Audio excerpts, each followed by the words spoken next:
Assalomu alaykum qadrdon muxlislar, qadrdon obunachilar.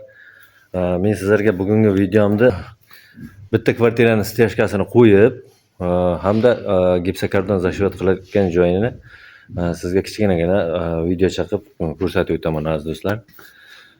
Qarang, stejkalar qanday chiroyli va krasiva qo'yilganini ko'rsataman.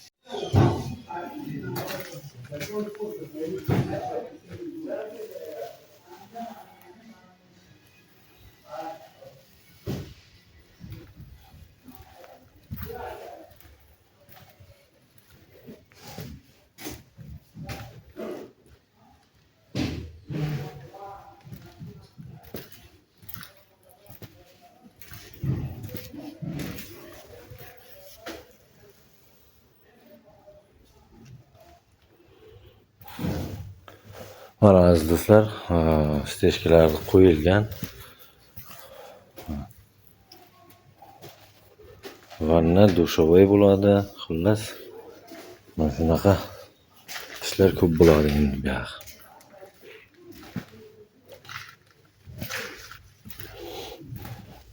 Mana ba'zi bir biznesmen akalarimizga ham, mana shu o'zimizda O'zbekistonda yurganlarga ham bu juda chiroyli bitta ideya.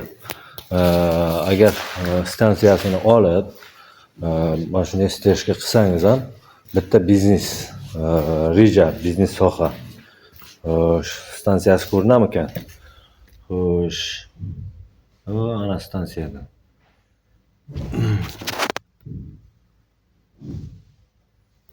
Stansiyasi mana. Ko'rinayotgan bo'lsa. Xullas, mana bu derazamiz parlanib turgani, mana konverterlarimiz ishlayapti. Xo'sh, deraza parlanib turgani, mana stejka qurib, anav qilish kerak. Shuning uchun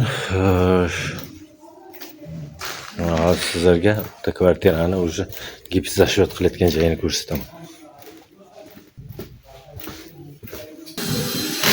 Mana aziz do'stlar, o'zi birinchi kvartiramiz hali stejka zaryad qilingan, birinchi kvartira zashyot bo'lyapti.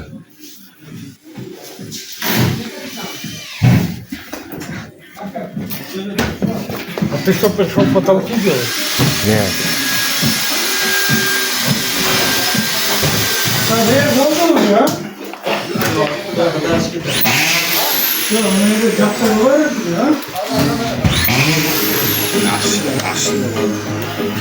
Mana aziz do'stlar, mana shunday gipsokardon zashyot qilib boshladik.